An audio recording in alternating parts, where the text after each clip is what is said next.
Welcome. இப்போ கூட நம்ம பார்த்திங்கன்னா கருவேப்பிலை மரத்தை பார்க்கலாம். இதுதான் கருவேப்பிலை மரம்.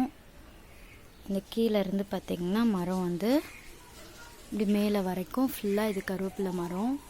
இந்த கருவேப்பிலை மரம் நம்ம ஒன்று வச்சா போதும். இதில் பார்த்திங்கன்னா பூ பூத்து காயும் காய்க்கும், பழம் பழுக்கும் பார்த்திங்கன்னா. ஸோ இது பார்த்திங்களா, இதுதான் அந்த பழம், கருவேப்பிலையுடைய பழம்.